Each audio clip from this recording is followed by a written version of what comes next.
Vintage wine wipeout, new guidelines for alcohol consumption, Texas wine on the rise. All that and more on this episode of This Week Uncorked.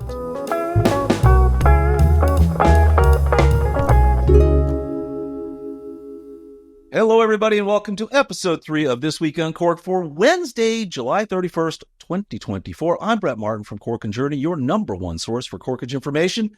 Let's get right to this week's wine news.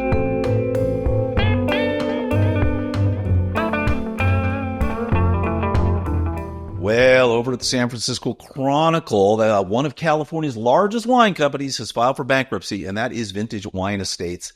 They're an interesting company. They went public a few years ago, started off at almost $10 a share. They were last trading at $20. I've actually gotten solicitations from them. They've got all kinds of kind of crazy things they've been trying to do, but they've been down below $1 for a little bit. Basically, what they did is they kind of slowly gobbled up a whole bunch of wineries. They ended up with 11 of them. And they just couldn't really make it work at the end of the day. They're just more debt than revenue coming in. And there's been some issues with, some, as we've talked about on the past, glut of wines, that kind of thing.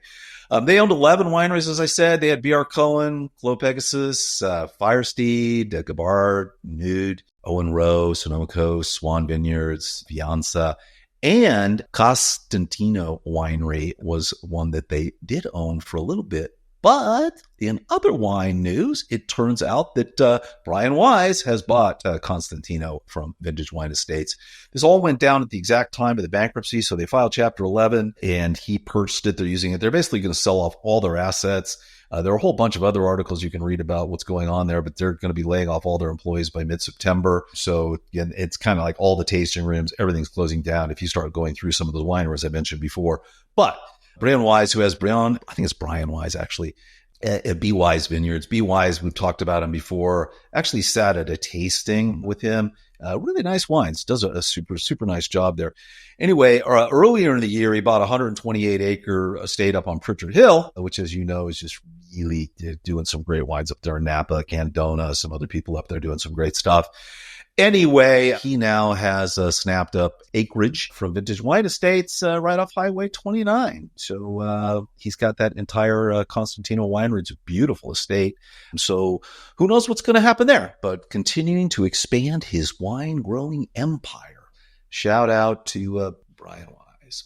And moving on, this is really interesting. Wine Searcher has an article on Congress's questioning the origins of an alcohol panel. So if you don't know, the U.S. Food and Drug Administration every year or every 10 years, 20 years, whenever they decide, they put out recommendations. You should have so many servings of grain and so many servings of cheese or dairy and how much meat you should have. And you remember they had the whole dietary triangle that if you look at that from back in the 70s and 80s, it's hysterical. It was clearly made by the farm industry or whatever. Anyway, they also have said for a while that men should have no more than 2 alcoholic beverages a day and women should have no more than 1. Well, they're convening a new panel to come up with what the new guidelines should be. And Congress is kind of going, what's this about? So on this panel are 3 Canadians, because I guess we can't do research here in the U.S. anymore. But one of those Canadians, Timothy Naimi, Naimi, I think I'm pronouncing that right, is basically a prohibitionist. He's funded by a prohibitionist group. He's out of Canada. And he proposed to Canada that Canadians have no more than 2 drinks per week. And by the way, in Canada right now, it's like 3 a day or something like that is what their law is. And Canada rejected that. Anyway, he's leading an entire contingent in the U.S. that is part of this group that's going to make the new dietary guidelines. And Congress is saying, whoa, wait a minute. This panel seems to be made up of all anti-alcohol people. And it is. Basically, all 6 people are against any consumption of alcohol, which means you're going to have very bizarre recommendations. Over on Wine Business, you've got the same, there's a Laura Catena who from Bodega Catena, which is just a famous Argentina winery. They make some fantastic wines. And she's kind of the face of that winery for a long time now. Nicholas Catena started, but Laura's really heading it up.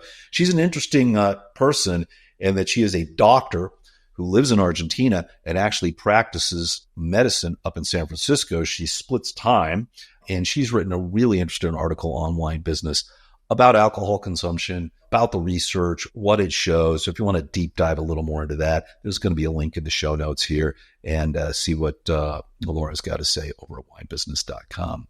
All right, moving on with the news. Hey, from the drinks business, which is a cool little website. If you haven't checked out thedrinksbusiness.com, I like it a lot. Sicily winemakers are bracing as Mount Etna erupts.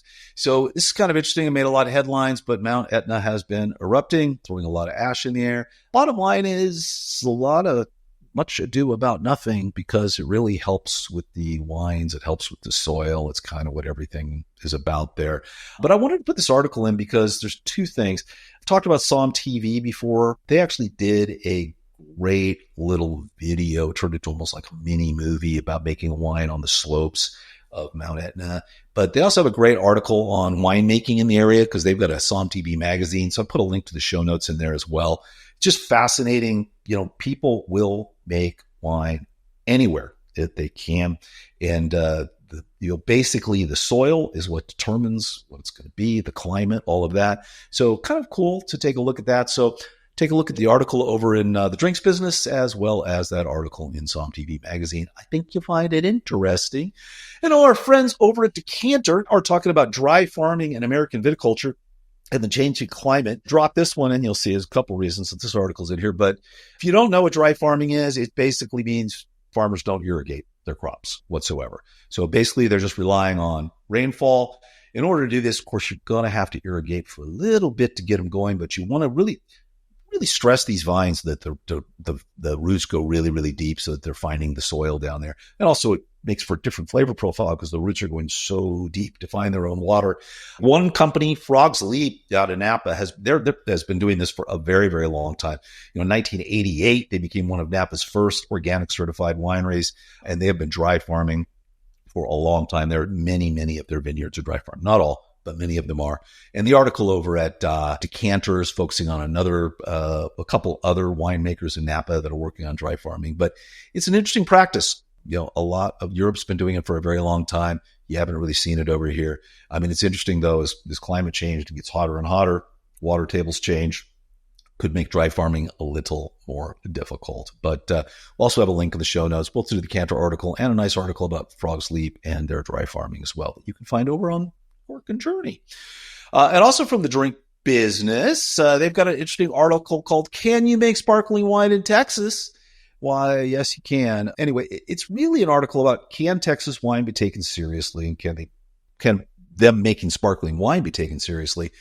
And honestly, they're having a problem with that, but I think it should. If you've been following our blog over at Cork and Journey, Tina and I just got back from a massive road trip of what I would call the lesser-known wine regions in the Southwest. We did Arizona, New Mexico, and Texas, and we kind of hit all those areas. And one of the things you'll find is Gruet out of New Mexico is making amazing sparkling wine, and they have been for a long time, and it's well regarded. And if you look at Arizona, New Mexico, and Texas, where all the grapes are grown in those states, kind of basically on the same mountain range and at the same elevations. So even though you're kind of going through basically the bottom of Arizona, New Mexico, and then across the top of Texas there, and that's where all those grapes are growing. And so, yes, I think Texas is going to make some great sparkling wines, and there are some producers there that are really doing a great job of just making wines in general. So check out the drink business on that. And I've got a couple links in there around Gruet in New Mexico that'll give you an idea what they're doing there, and a link to all of our coverage of the wines in Texas as well. And that's going to wrap up the news for this week. So let's check out our wine and winery of the week.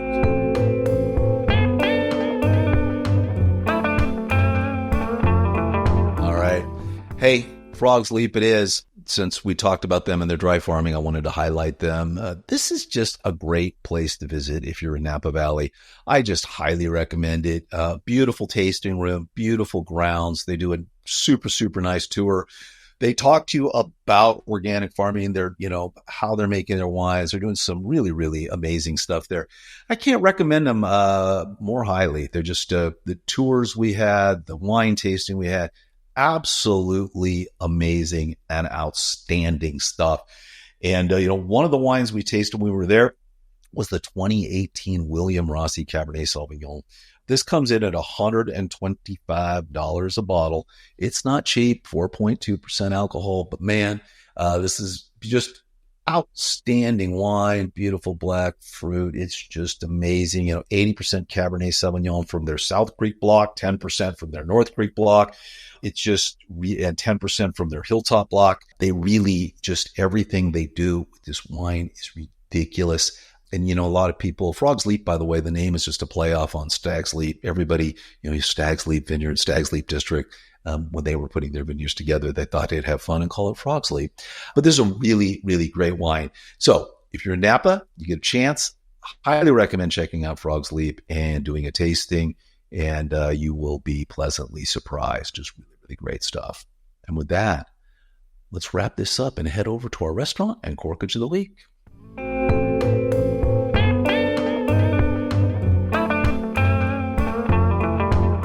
Kind of tying it all together with Napa here this week. So if you're in Napa, you've gone to Frog's Leap, you've checked that out, you've done some of the other things we've talked about on the show today. Well, if you're in downtown, check out Morimoto in Napa. This is just a fantastic restaurant. I cannot, I recommend this place enough. It's really casual. It's got a whole fine dining feel, though. They kind of had, everything is served in a very elegant Michelin star-esque kind of way. Morimoto does have some Michelin star restaurants. This isn't one of them. But my goodness, they do wine pairings. They do sake pairings. It is just a super nice place. The staff was absolutely amazing. We didn't even need reservations, just walked in. We're able to get a table. That might be rare, so you might want to check and make reservations on it. But outstanding sushi. So if you're in downtown Napa, head over to Morimoto. And they only have a $40 corkage fee. Who can go wrong with that? So, it's just $40 per bottle, 2-bottle limit. So I would head over there, bring your own wine, or do their wine pairing. They did a great job. By the way, they did a sake pairing and a wine pairing.